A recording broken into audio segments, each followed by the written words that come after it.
Bradford Reed. He's been playing music a long time. He's got this unique instrument he plays. And Bradford, thanks for coming on. I am honored to be on, and I appreciate your interest in what I'm doing. Well, I love different music and different type of instruments, unique instruments. And I heard you on Make It Weird, another YouTube channel, and I said, wow, this is really unusual and very percussive too in what you do.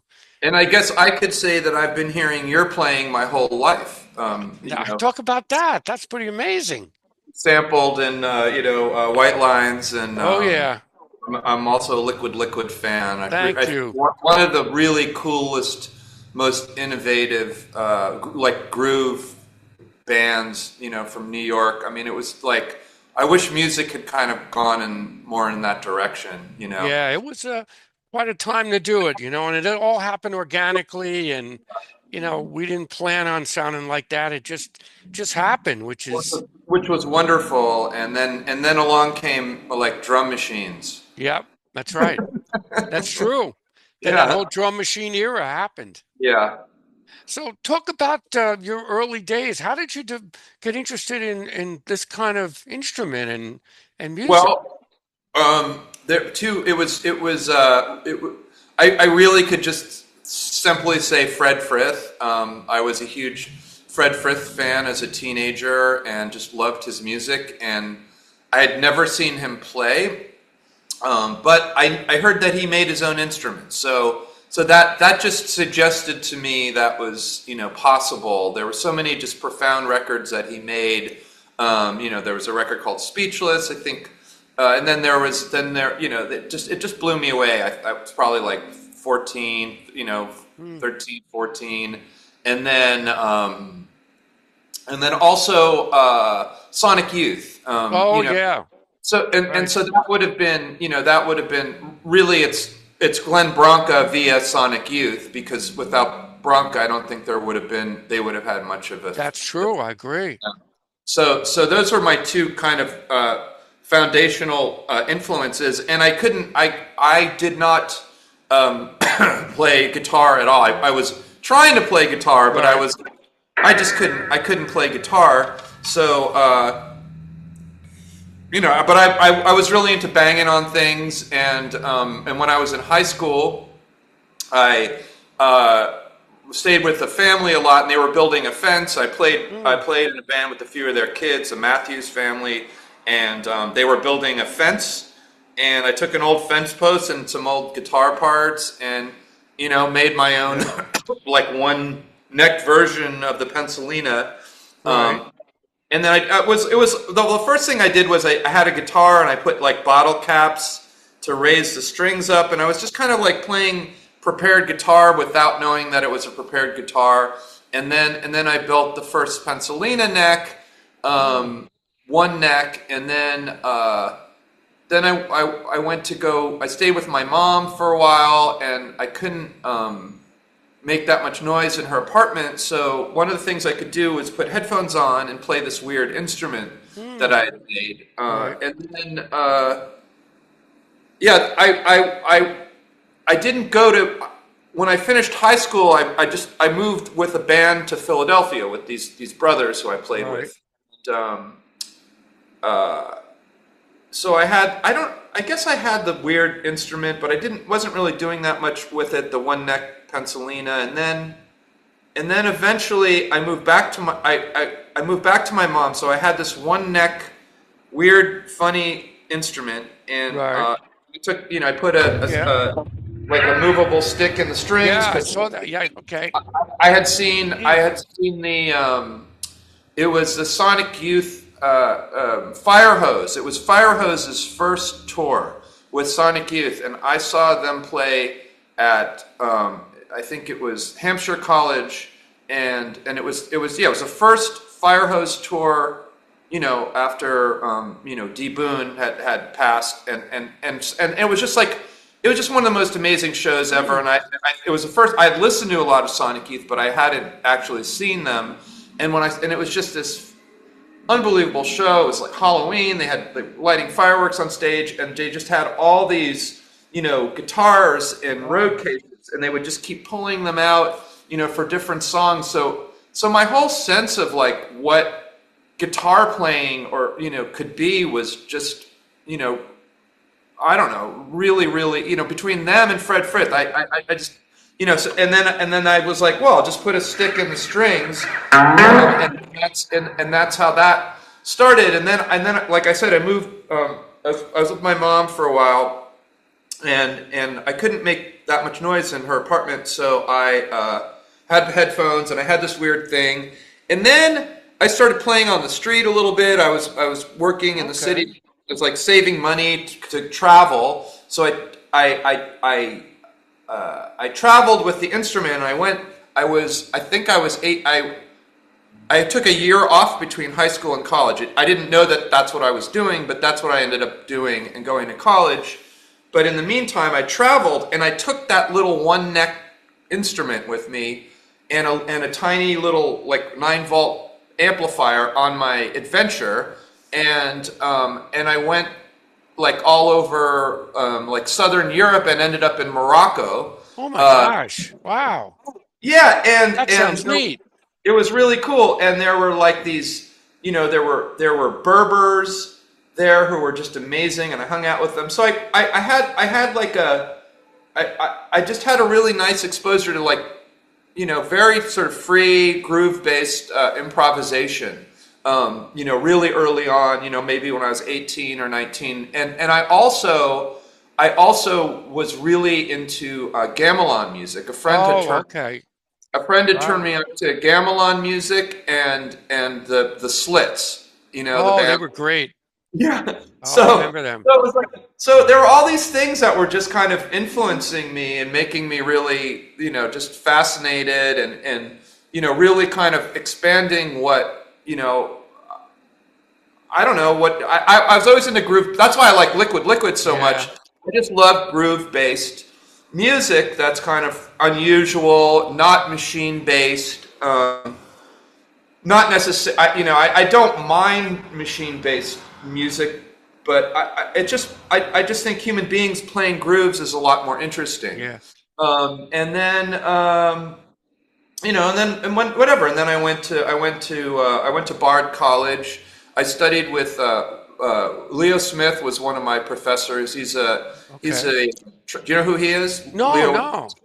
He's a trumpet player who's amazing. He's a composer and came up with this. He's in the like jazz Yeah. realm, or kind of like a crossover between contemporary music and jazz. And he's I guess he's yeah, he's just amazing composer.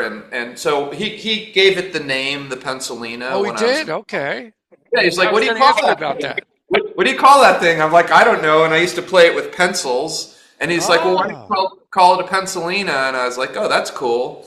And then, and then I just kept playing it and playing it.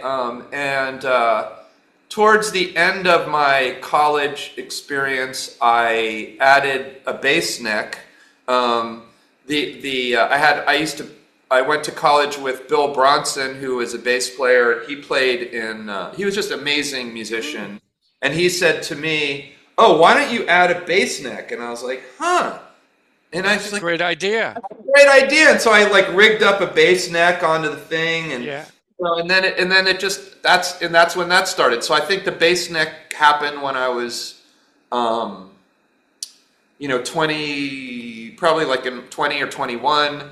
And then I moved to the city, and then I moved back to the city, to Brooklyn, to this actual very place, that Hmm. I'm, so 36 years ago, and this room, believe it or not, that I will be leaving finally in by June, in first week of. Okay. But and then I started playing on the street, and I don't know, I just meeting really interesting people, and I think so much of my musical journey is really about other humans who have taught me and inspired me. I ended up studying like Afro-Cuban Oh, you percussion. did? Okay. Yeah, yeah, a little Neat. bit of gamelan music. And my main instrument was the drum set, And then I think maybe in the early 90s, 92 or 93, I started playing with John S. Hall, who is a poet, had a band called King Missile. I was going to Uh, ask you about that. yeah, and so and we did a little tour before we eventually became King Missile the Third. But before we did that, we did a tour in Europe, and we were Oh, playing in you did. Okay. yeah, we were playing in Switzerland, in Bern. I remember very clearly in this sort of squat building that's what used to be the municipal stables. It's a famous building. Swiss people know it. It's still there. It was like the coolest thing ever, and they had like a gourmet restaurant and bunk beds, and you'd stay there, and they'd have shows, and it was very Swiss and very civilized and just completely awesome. And the woman who was doing the sound or something was like, "Hey, I see you're tapping your foot a lot," because I used to do like stuff with the volume pedal, and she's Yeah. like, "What?" She's like, "Why don't I just give you a bass drum?" And I I was like, love it. "Okay." Yeah, I played that show with the bass drum, and then I was like, "Yo, why the hell am I not combining my drumming exactly. like a kit with this instrument?" And then it just kept going. And then I played on the street a lot. I ended up playing in Blue Man Group's band. They Oh, saw did you? I saw them. They were great. So you yeah, played. back in the day, I started. Maybe they were like a year. They had their show going in the Astor Theater for a year, and then I was subbing for a gentleman named Stephen Marsh, who had a band called Wisdom Tooth, and I had met him because they were practicing in this building. And then and then the Blue Men had seen me playing because I was playing on an Astor Place, like on the corner, uh, and then again just more meeting more people in that context and being influenced and I started reading they turned me onto like that experimental musical instruments magazine. I don't know if you know that, but that was Bart Hopkin. It's actually anybody interested in experimental musical instruments. It is archived now and totally available for free on the web, which is just it's such an amazing resource. So that was really inspiring for me. Oh, and then also another big inspiration for me was while I was playing on the street, I met Peter Principal, who was. Oh, okay. Did you know him at I think all? a name rings a bell. He Yeah. played bass and guitar and was one of Tuxedo Moon. Oh, Um, that's right. and so he That, was he and so he taught me a lot about like composing and improvising and recording and editing tape, and he was a real hmm. kind of like DIY music concrete fan. And I did study music composition also at Bard. But it was kind of yeah they had sort of two music departments, and one was very avant-garde and one was very that kind of more sort of conservative. There was like this composer who's still there, Joan Tower, who's a famous composer. And then there was a gentleman, Ben Boritz was one of my teachers, and Richard Teitelbaum Okay. taught, who was he was an amazing synthesist. I don't know, did you know who he No, is? not. Oh, Oh I, yeah, so he was an incredible synth player, and played with I think he played with like George Lewis a lot, oh, and maybe wow. Huh. maybe maybe some stuff with Braxton. And he also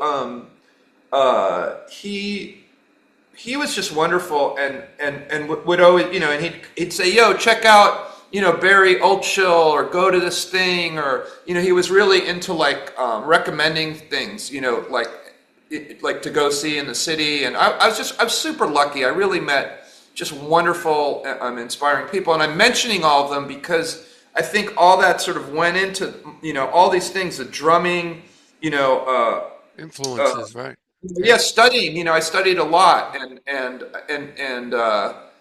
so that all kind of informed like different aspects of my playing. And then I and then the instrument, I think by the late 90s it be like that's when this one was made by a German luthier by the name of Hans Oates, who I met on the street, and he had like really wonderful ideas about. He was like, "What are you playing?" And I was, telling him, and he's like, "Oh, well, you should do this and that, and put the pegs in line and make it, totally different." And the one I had was really beat up. Actually, I could show it to you. I Sure. brought it out for another interview that I did, but Now, how do you travel with this? I would be a little worried yeah, picking on you a know, I plane, have right?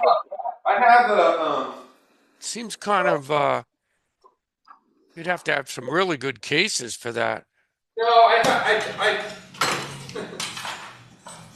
because it could really these airplane baggage handlers, they don't care. They'll just throw stuff around.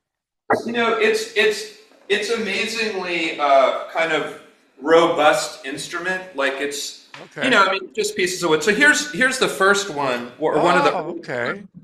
and this was made by a friend of mine who is a, a woodworker, Mike Mike Maxwell, and he had a cabinet building company in Philly, and Yeah. he had helped me make the single neck. I am not a woodworker, but so this was one of the first ones, the first sort of formal two neck ones that wasn't like the first two neck ones I gave to a friend of mine. Hopefully he still has it. Okay.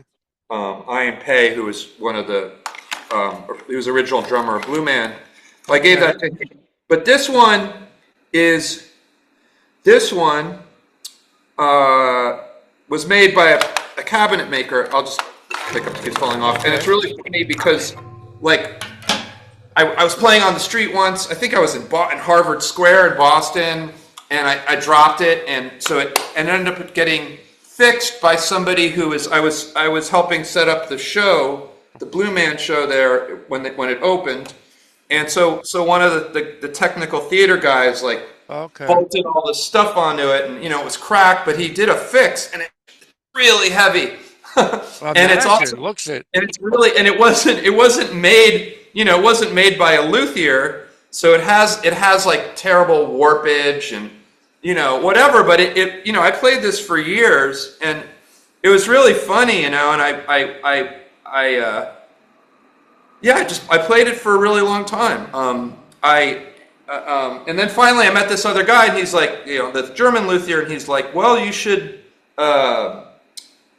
he had all these ideas. I was like, look, man, why don't you just make me one? I'll pay you. It sounds like you know Yeah. what you're doing. Let's just do it. Let's like work on one together. And he made one, and it was like completely unplayable. It Oh was my like this gosh. it That's was this like wonderful. Really? Huh. carved laminated thing that was just, Not like, tunable, huh? well, it wasn't adjustable, and then there were different variables and different relationships where the bridges are, and all these things that I had never really considered that weren't adjustable, and it was unplayable. So then we went back to more of this design, and he did a wonderful job. And you asked about flying with it. I Yes. mean, it's so kind of robust. Like I basically pack it in a fiber case, and And no problems, huh? well, and then if I'm traveling with it, I just pack my clothes around it. Okay, Um, got it. so yeah, that's how that works. I'm just putting this back. Um, Beautiful. Yeah, so it's a and that unique instrument. Yeah, Very, so that was 27 years ago. Just amazing that like passage of time, and then I've just focused on playing it. So there's a whole sort of like just learning about all the different properties of it. I mean, it's really taught me a lot about music and sound, and it's kind of like it's like. It in itself has been like a teacher for me, weirdly. I can Uh, imagine because every time you play it, something different sound you can make, right? Different um, uh, I mean, yeah, in a perfect sounds. world, I do fall into a lot of like habitual playing, which I try and avoid. But then I also embrace that to a certain extent too. Like it's not. I've learned that, like, habitual playing can also be good. There was a point where I thought, oh, I should always be pushing myself and try to do something different. But then again, our tendencies sort of create listenable consistency. So When you play with other musicians, you probably think about space because this instrument here can really create so many sounds yeah, at it can. once. Well, I guess the history of playing with other people. Like I started playing with Peter Principal, and we would just go to his. Yeah, I'd meet him in his apartment. He had like a really cool place near CBGB's on Bowery, but like this really. I mean, it's probably like $1 zillion apartment now, but he was living there, and I would just go there, once a week, and we'd like improvise and make DAT tapes, and that was really cool, and he had an EBO, but the players who I could improvise the best with were like violin players and cellists that could move that could adjust to me, Right. because my intonation really wasn't that great. And then over time, my intonation became a lot better. And when I played with Blue Man, I was playing this electric, like European zither Okay. instrument, and so I learned more about like intonation also from that, because that was the bottom part of that instrument was a slide instrument, and that's something that was played by like Brian DeWan had introduced that into that Mm. band. But I ended up playing with Blue Man, or because he wrote a lot of that music, but then he only wanted to do it for a year, and which was just.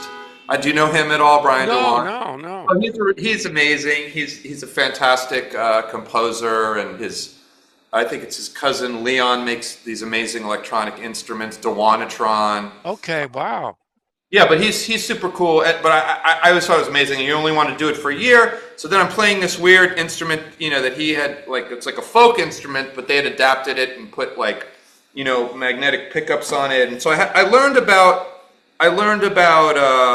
just like more just about intonation while I was playing with others with that, and now my intonation's like it's not horrible, like it's I can and sometimes I'm right there, sometimes I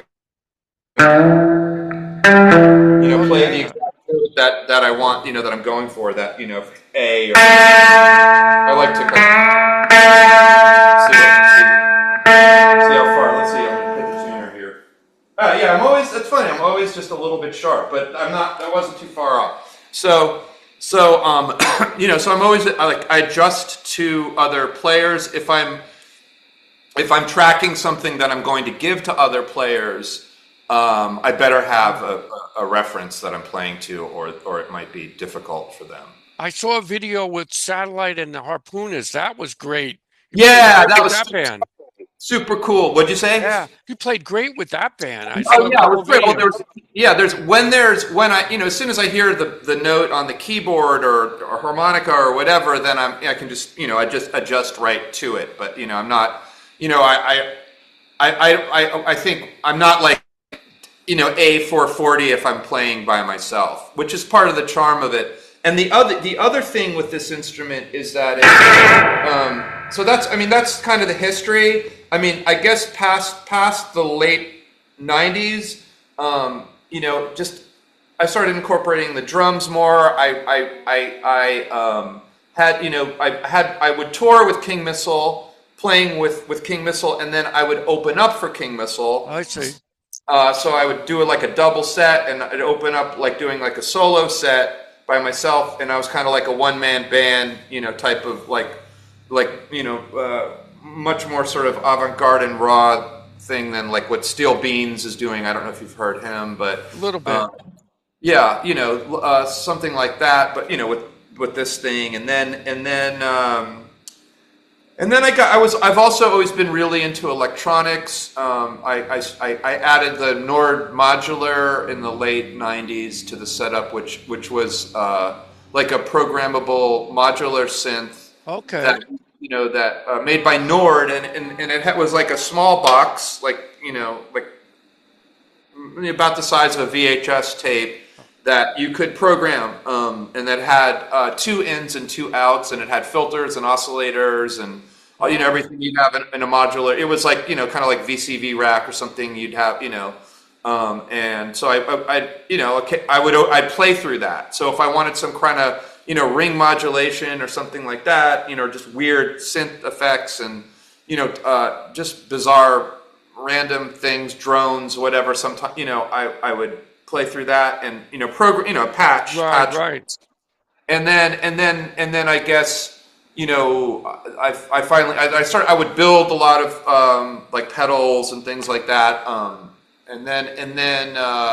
and then I got into actual, I think maybe like 12 years ago I got more into like actual Eurorack stuff, but I've Okay. certainly thought that that's I kind of like a um, uh, it's sort of it's another really really great teacher. I don't think it's a practical thing for me to perform with. I did play in a band where I didn't actually use this instrument. I just played drums through it. So another theme of my work has been like processing the sound of, like, using acoustic sound and human gesture through electronics, but not necessarily both time and timbre based, but more sort of timbre Got it. Yeah. Hmm. than time. So these are all Um, electronic music, just records or recordings that you did, you yeah, got? I made a bunch, and I've just always been into like using electronics in different Mm. productions, and then I learned a lot about like not moving away from the Pencilina. I learned a lot about orchestration. I did music for several animated television shows Okay. after I stopped doing Blue Man, and then I think I stopped Blue Man like in the at the end, like early 2000s, maybe 2000. I stopped doing that, and then I've done it for like 7 years, and then I just started doing. I learned a lot about like production, MIDI, all that Did you nonsense. enjoy the repetitiveness of Blue Man where you had to play what, the same show or No. same? No, okay. I thought maybe that would be because you're such an Well, experimental artist. I did improvise a lot in that show, and initially that was Okay. embraced, and even actually a lot of that became incorporated into what would be the sort of where that landed. The music to the show landed for some of the pieces, but no, it became a little. It would have been fine. It was a good job. It was fun. It was like it was a cool job. There were benefits, and but it was a gig.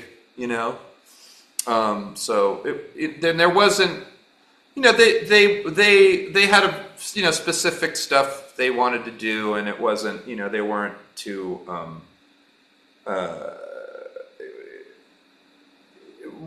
It's kind of a little bit conservative. It was like I see. musically, it wasn't.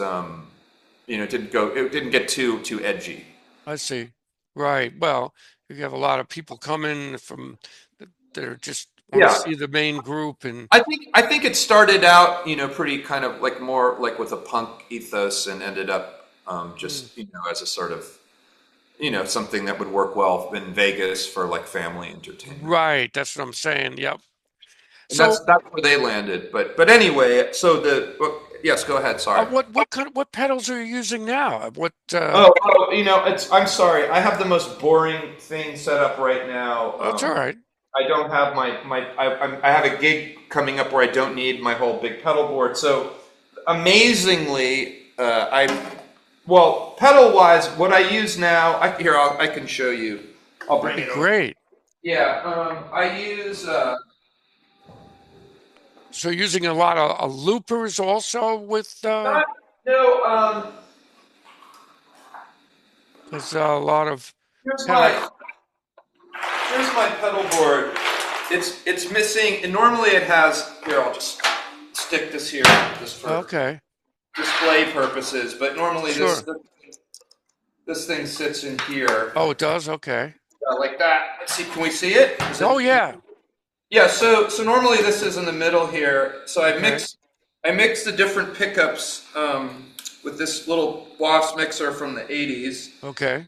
and so they're split into I've got contact microphones on the necks, and I have magnetic pickups on each neck, and those are separated into two channels, and then they get I use what's this amazing pedal, which I think is the greatest thing ever. It's called a Zoya, Empress Zoya. Okay. And so what that pedal lets me do is it also, very much like the Nord modular, it has two ins and two outs. It does not have a software editor. All of the editing is done with little colored lights Oh, okay. Neat. and a screen that's annoyingly small, but it is a full-blown modular synthesizer, playground. Like it has all of your modules, but then it also has time-based stuff like loopers and reverb. It's an Hmm. amazing, it's a brilliant thing. It doesn't take much out of your sound when you play through Hmm. it, and so I can do things like um, have like a reverse pitch shift that is, just fed a little bit, every four quarter notes, if I tap a Right, tempo, right. just a little bit of my sound, and then it's, and I can sequence the parameters of that. That's So, pretty so I, neat. I'm, I'm, I just don't connect so much with like mechanical time. Like I love all the electronic stuff, but as far as like sequencing goes, it's not my thing. Like Okay. Yeah. like that's not my jam. But other than that, I love all the sounds and I love the Hmm.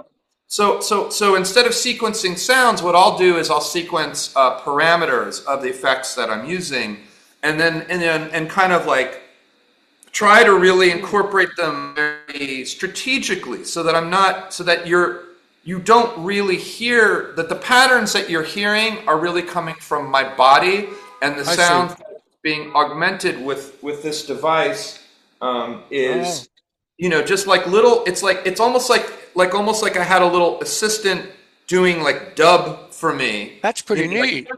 like turn this knob a little bit every Yeah. once in a while, or feed it into this pitch shift, and then every 8 beats, then change the note of that pitch shift, or like kind of like a really uh, yeah, just try and be real tasteful with that, I, and then I have like I just have like a distortion pedal that just yeah.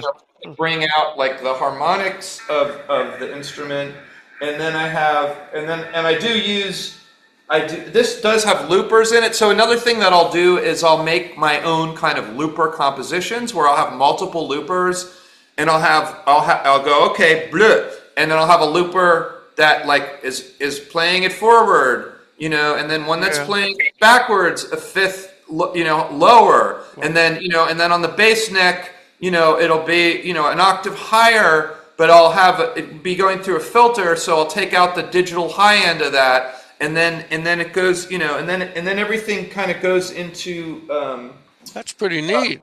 One.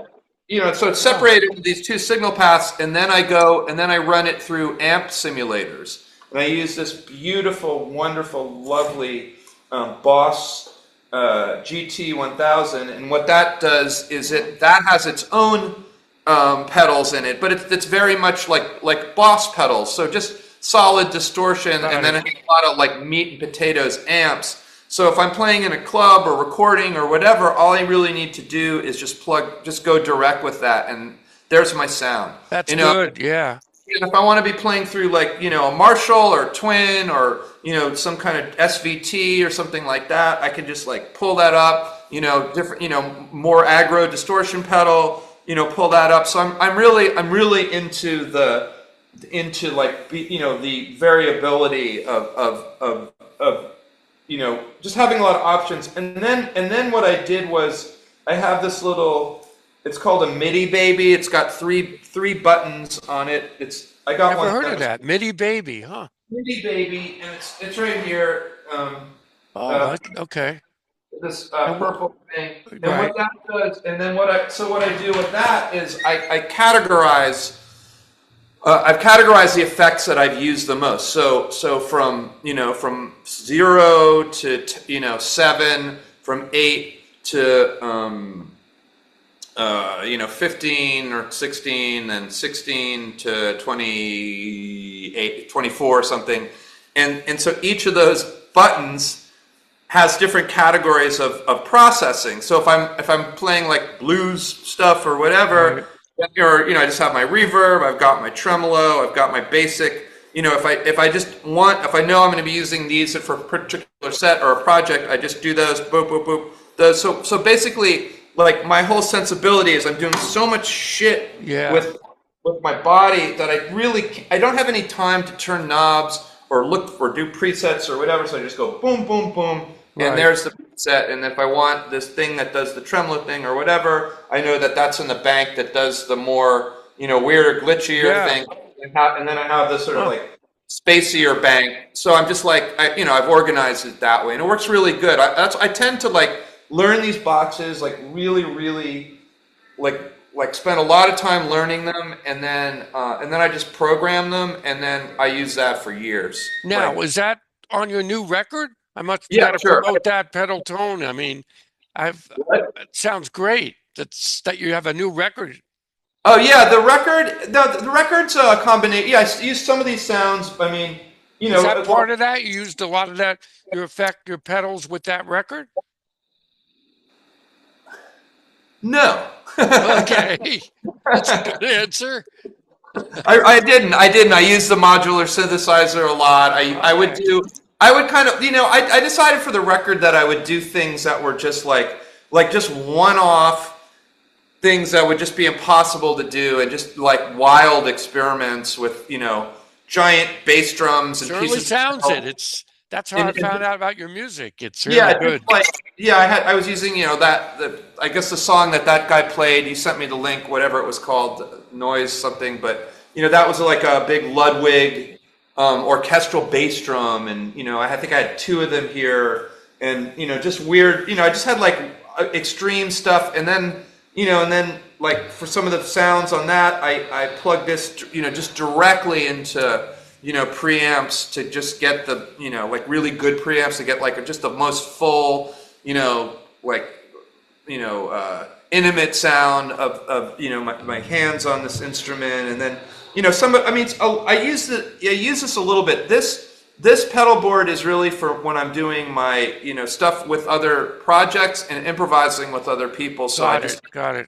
I have that menu, together, and especially I do a lot of silent film music as Oh, you well. do? How about that? That's pretty Yeah, all neat. the time. Yeah, I actually have 3 gigs coming up this week. And Uh, who's putting this out? Or is this oh, older films that they need yeah, music yeah, for? yeah. We play it like the Nighthawk Cinema. We're doing on the 30th. We're doing Tetsuo Iron Man. We playing in Hudson. I forget, Jekyll and Hyde. We play like all these. We play like theaters upstate and in the city, and we just Okay. do. And I have a project with a couple other musicians where we do music for silent films, and so I'll use this. Sometimes Okay. I'll even run this thing through an iPad running what's called Mi Rack, which is a variant of VCV Rack. You must know. Do you know about VCV Rack? I've heard of it. Don't know Yeah, much about it. it's a modular programming environment. I mean, it's basically the same thing as having a giant modular synth. So what my synthesis activities kind of settled into, yeah, like modular. Like I used hardware modulars on that record. And I used the hell out of a Korg M3, which is Oh, I like remember that. Yeah. yeah, it's probably like 2005, 2006 giant, what would have been like a workstation keyboard, like Right. I remember the M1. I remember that. but this was more like the whatchamacallit, Triton, or not Oh, I Triton, remember that. the one that was the next after that hip Trinity or whatever it was, like it was like the M3 was this kind of crazy thing, and they made it for like like big touring, huge piano sounds, and being in a wedding band and having your Yeah, like yeah. section. And I went to town with that thing, and I just made the weirdest sounds. I loaded it up with like the bizarre samples, during COVID, and I just like had all these. I still, if I just want inspiration, I spent like, I don't know, maybe 6 months just programming that thing, Oh my and gosh. it's just like, yeah, it's really weird. So I have that, that's like it has such a cool engine, as a synthesizer, just so unique, and just has its own special character that I I'm just sure you love. could get those pretty cheap now on the internet, right? Those M3s? Surprisingly not. Oh, really? Yeah, they're still. Yeah, I think people know about them, and Korg basically, always had great pads, beautiful yeah, orchestral sounds. yeah, it has that, but like, I would never use any of that. I'd like Okay. load in sine waves and geese Yeah. flapping their wings, and I've got samples of old organs and things, so I put those in, and and make this put the sounds in there, go backwards, and it's cool because it's what's called an arranger keyboard, so Okay. you can hit a chord, you can hit chords and like have a certain sound come in delayed, so or you can orchestrate different sounds in real time, very deliberately. You could say, for this octave is this sound, this octave is that sound, and then after after a half note, then this other sound comes in, Right. That's just. pretty neat. Now, what are you going to play? Well, I'd love to see you play live. Your whole setup. Do you do solo? Any solo Yeah, shows yeah. coming up? I'm starting to do more. I used to do solo shows, like I said, Okay. in the '90s, and now I am doing that again. So I would love to see you play in the city. yeah, I will. I'm playing in Florida on early May, and I have another. I'm doing some like punk festival thing in June or early June in St. Louis. But I am I will be all the little snippets I've been making on Instagram that have made people notice my music now more are all parts of works in progress. So, Okay. and that's all now part of a sort of solo instrumental set that I will be performing in different places. I Honestly, gotta thank you for Release Guru. I got in touch with them, oh great, and they're gonna yeah. help me on a record I'm putting together. Yeah, he's it's I think it's interesting, like coming like being in this time period where uh like I mean, I guess we are old timers, Right. and now now it is so easy to release music, um and almost and promote it, but doing that properly is really It's not very. easy you have to keep on top of social media. You have to Yeah. constantly be in people's faces. They forget you fast. Yeah, yeah, that's true. But what's I mean, that's always been the case. But Right. what's cool is that we're not dependent on like corporate, like, yes, we have to deal with Meta and these horrible streaming services and things like that. But in terms of like getting out there, it's not, we don't have to go like deal with like record label executives who decide that our music's too weird, or what. Right. We can just put stuff out, and hope, and just find our freaky people who hopefully will like it, It, or not. yeah. Well, it doesn't take much. You have somebody promoted on a YouTube channel or somewhere that they're getting a lot of views. Yeah. So, It's so it's not necessarily bad. And I also think, I think with AI and the proliferation of AI music can only help is only going to help people who are not doing AI music. yeah, because I know people are afraid of AI, but I don't know. It could be such a hell, in some ways helpful. I think it's helpful because it's just so bad. Yes, that's funny. Yeah. Like, so to actually be real, that it just like and I keep saying this, but I say this to everybody now, but like the way that music has been made, in the last 15 years is so formulaic and so algorithmic based anyway, in terms of formulaic. And I'm not all music, but chord structure, Yep. quantizing drums, sounds, blah blah blah. Like just like there's so many conventions. It's so uniform anyway that to have a computer do it, it's like this little tiny little adjustment, and Yeah. now there's no more human in it, but there wasn't that much human in it No, you're anyway. right. You know what I You're mean? right. So, Very, so- yeah. So the formula. so as humans making things, I think it can be really good. I mean, I know there's humans are using AI to make things too, but it's really it. I don't know. It just sounds bad, and I think people I mean, it sounds great if you like formulaic pop music, but if Right, you right. just like, wow. Well, some people that don't look at music like, there's a lot of population that just looks at it as a product, like film and anything else these days. But there's those musos like us and anybody else who really loves music, wants to see I, live music.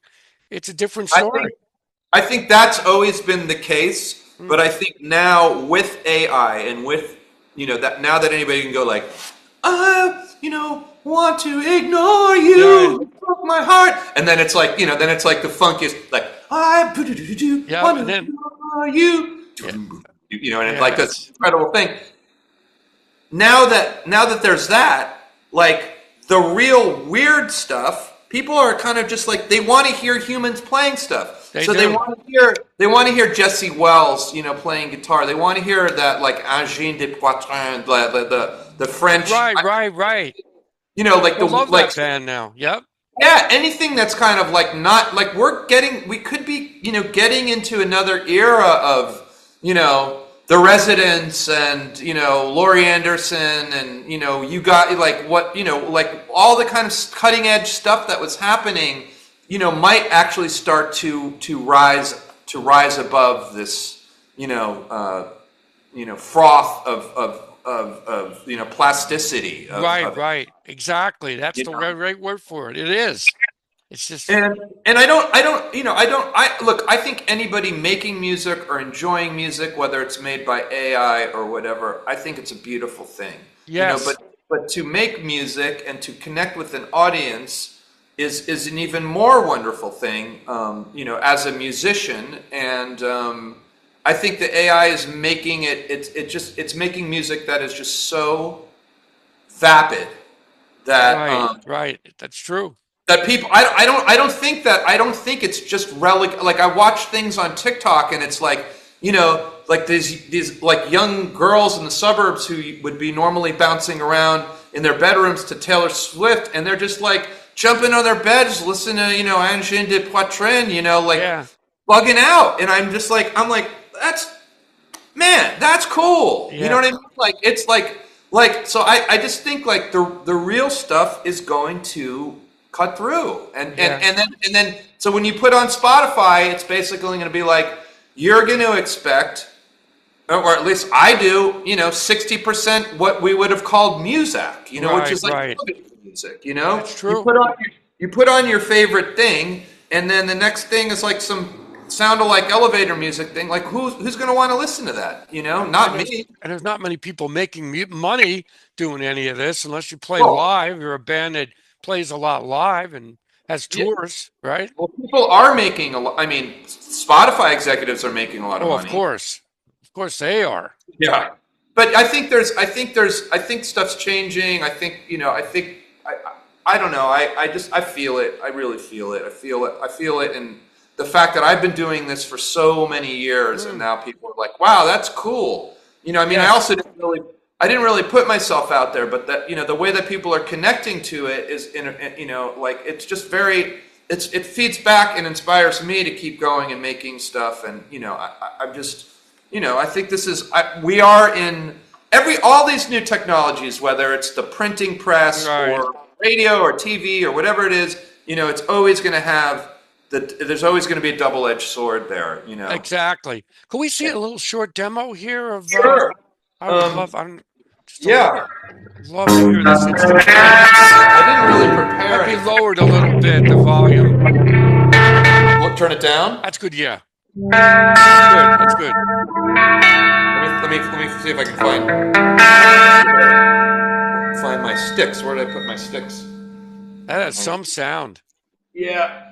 Boy, for two little boards, right? It's really Well, amazing.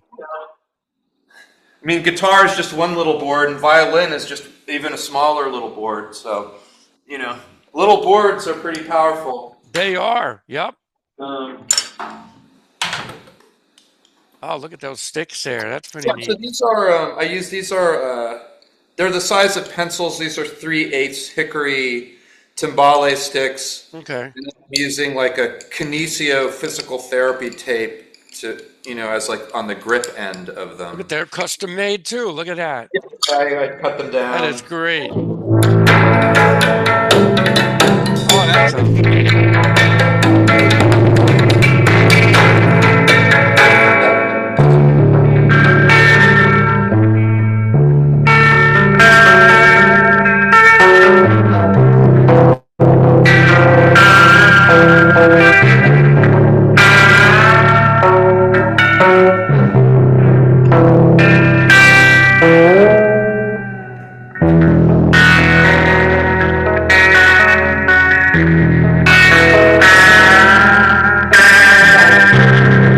That's really neat.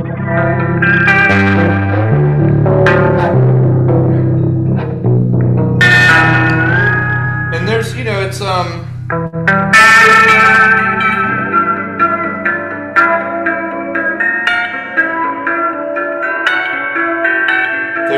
it's there's sweet spots where the harmonics just start to really sing. So I so hear that. yeah, I work with those a lot.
Yeah, and then there's That's the beautiful.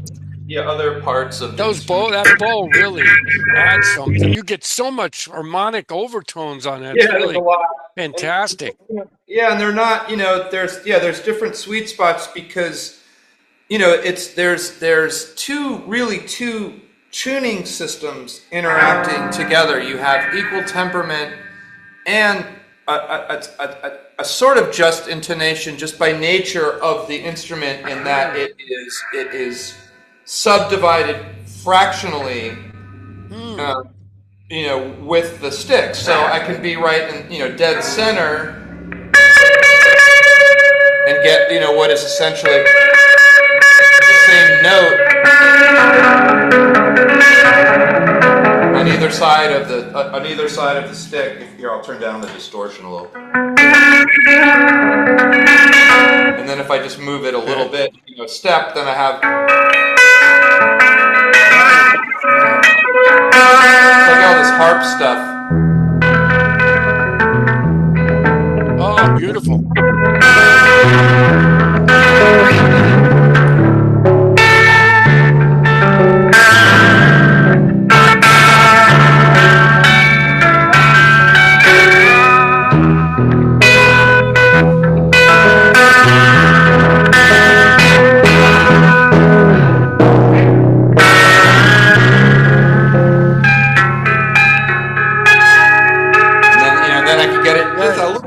And then it starts really ringing. Oh yeah, hear that. And if I just move this a little bit away from that, I lose it. So it's really right weird. Yeah.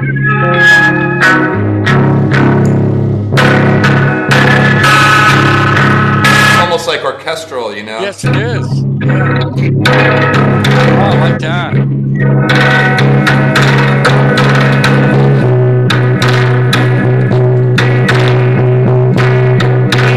So I'm really fascinated by I don't know, I'm fascinated by music and sound, and that like little tiny movements and adjustments, just the difference between like major and minor, and like Now, just, what do you tune these in? What key are you tuning these in? I don't really have a key. I use an open tuning, which lets me access both major and minor voices, depending on which strings I'm playing. Right. So I have a one. It's a minor. It would be a minor 7, open minor 7. But if I leave the root out and I just play the third, what would have been in the root position, the third, the fifth, and the 7th, Right. then becomes major. But if I play the root position, it's minor. Right. So and then so that I can kind of mess with that, So I could take, a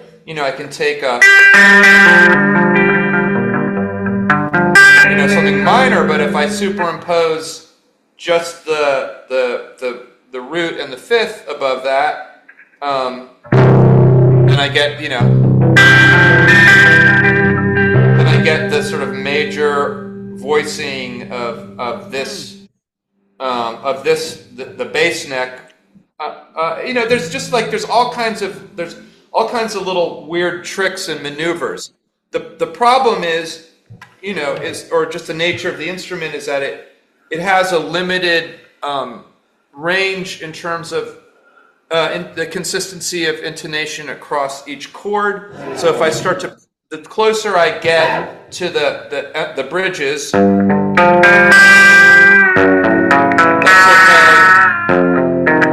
that's about as low as I can get, and then the shenanigans start. Okay.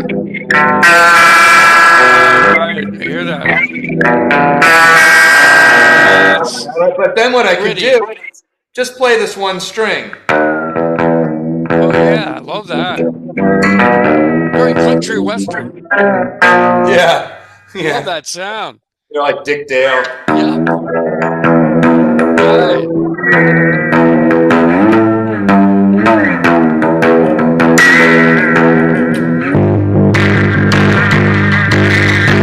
So yes, I can like make very caveman, rock chord progressions. You could take this in so many styles. I mean, it's I've tried to, because I'm interested in so many different kinds of music. And one person that I didn't mention when I was learning all this is Jane Scarpintoni, who's a really amazing cellist, and she played with the Lounge Lizards for a long time. Okay. Wore a tuxedo and looked great in it. Know that. also she had introduced me to the King Missile to John. But she I learned a lot playing with her. She's just an incredible improviser, and so I'd really picked up on her, bowing and voicing and stuff like that. Are you still Playing. playing with her? I haven't played with her in a while. It's been probably like years, but we did play for decades together. It's Wow. Yeah, You've had but some she career. I mean, it's yeah, been fantastic. Jane I didn't Jane. realize, who's that, Jane, huh? Is that her Oh name, yeah, Jane? yeah, Scarpetoni. Yeah, she I gotta played check with her out. she played on like Nirvana Unplugged. She played in Lou Reed's band for a long time and Oh, okay. did a lot of string arrangements. She would do yeah, all kinds of really cool stuff. So next up is a bunch of shows coming up with the silent movies Yeah, and silent films. I've got two out of town things. I'm playing with my blues band oh, you are okay. on Thursday in Philly with the duo Dirt Whisperers with Eric, my buddy, and he's what happened with that you mentioned Satellite and the Harpoonist. Yes. So what happened with that was yeah, I didn't realize that I could play like other people's songs as easily as Mm. I can. I'm not saying that I play them properly, but he had a band called Harpoonist and Axe Murder, and he was like, "Oh, dude, I've got this," and it was like pretty basic blues stuff that and he was like, "Man, my bandmate who I always play with can't do it, and this guitar player was really good." And he's like, "You should come do this gig," and I was like, "What are you really?" And he just gave me the music, and I realized that I could do it, so it's kind of That's funny. So the more that I played like tunes, then I realized, oh, like okay, Pink Floyd or whatever, I yeah, can I can do it, right. Now, do which you is just weird. actually you just play a drum kit shows without everything? No, Just no, like a I okay. haven't. I used to, and I still study the drums as if I would, but I haven't. Oh, you don't need to. You've got an arsenal of like great Yeah, stuff. but playing the drums is wonderful, and it's like being on vacation. It's really That's a nice. good word for it. That's You know, perfect. That yeah, is for your sound. yeah, but incorporating more drums into my sort of setup, that's been really fun. But this is really, as a drummer, this is this is horrible. Mm. These short sticks are You're not, like yes, I see that. Not oh easy. man, to get them to bounce and all that stuff. So I have to, I've got to really deal with my drum technique and altering that because they bounce Yes. great on strings.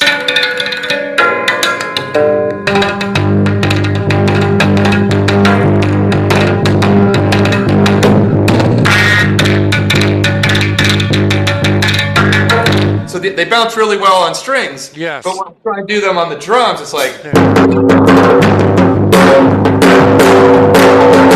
so I have to really kind of I have to be very conscious about where I'm hitting the drums, how I'm hitting them, and I can't really do I don't have the physics Mm. of drumsticks. I don't Right. sort of counter, the counterbalance of the other end of the sticks to get proper motion and just the fit balance and physics out of stick playing. But it's funny, watching Santoor players and stuff like that, and where we play these weird light sticks, but they are kind of counterbalanced. But so I am always trying to learn how to incorporate the drums and drumming, but it's with these little sticks. I It's know that's really not easy. it's a pain in my ass. That's funny. But Well, what's kind of cool, what's cool with them is that they get I can get a really nice sound, single hit sounds out of the drums. I mean, I've studied that a lot also. I mean, it's okay. drum tuning, and I geek out on that. But there is a nice thing about the little sticks. Yeah, you got quite a tone with that. You know, Very tribal. I like the tribal sound of that. yeah. I mean, that Yeah. was big in the early 80s, that tribal drum sound, the big beat, Yeah. that was something. Yeah.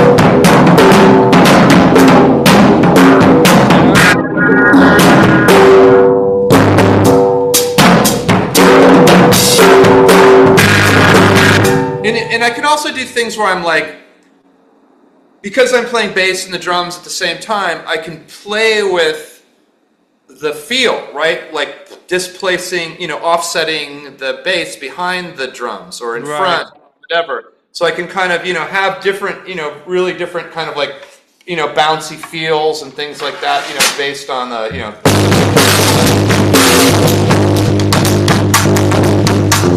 or lay it back. I like that snare. Be like, I I love can that like, snare sound. That's a great snare drum. and it's the cheapest snare you could Got a imagine. great bounce. It's got a great tone. Yeah. It really Yeah. is. It really cuts through. That's the key, it really cuts through on I saw in the videos that really cuts through. Yeah, well, that's also sound engineering as well. Hmm. Because I have when I make those videos, I'm also mixing the drums. Oh, you are? Okay. Yeah, some of them, a couple of the early ones were just the camera on the iPhone, and that was fine. But I mixed them. Oh, okay. So those are like, they're generally like rough mixes, and then the other thing that I do that's really devious is I just, you know 4th of July, the limiter, I make them as loud as they possibly Hmm. can, to like, pop out of the, you know That's a pop good out way of to this. do it.